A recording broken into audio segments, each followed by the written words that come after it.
దత్తాత్రేయ ధనలక్ష్మి చిన్న కుమార్తె శ్రీరామ్ త్రివేణి PhD పూర్తి చేసి డాక్టర్ సాధించారు.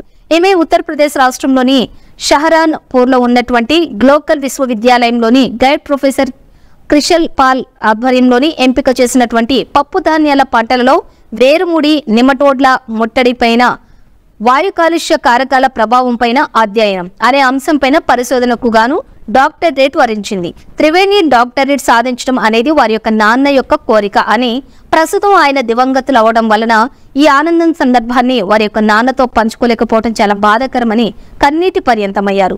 భద్రాద్రి కొత్తగూడెం జిల్లాలోని భద్రాచలం మండల కేంద్రానికి చెందిన ధనలక్ష్మి దత్తాత్రేయ దంపతులకు 4 పిల్లలు. వారిలో ఇంటికి చిన్నమ్మాయి త్రివేణి. నాన్న దత్తాత్రేయ పోలీస్ ఉద్యోగం చేస్తూ 4 పిల్లల్ని ఉన్నత స్థాయి చదువులను చదివించారు. ఇప్పుడు ఫ్యామిలీలో అంతా కాకి యూనిఫామ్ లో ఉన్నవారే అధికం. భద్రాచలంలో వీరిని పోలీస్ కుటుంబాన్ని పిలిచేవారు. త్రివేణి కూడా పోలీస్ ఉద్యోగాన్ని కోరుకున్నారు. కానీ కొన్ని అనివార్య కారణాల వల్ల పోలీస్ కాలేకపోయారు. దీంతో నాన్న దత్తాత్రేయ ఎన్నో ఒడిదుడుకులను తట్టుకుని కష్టాలను కన్నీళ్లను అధిగమిస్తూ త్రివేణిని PG వరకు చదివించారు. ఈమెకి 2011వ సంవత్సరంలోనే పవన్ నారాయణతో వివాహమైంది. వీరికి 2 పిల్లలు శ్రీవత్స, వృక్ష ఉన్నారు.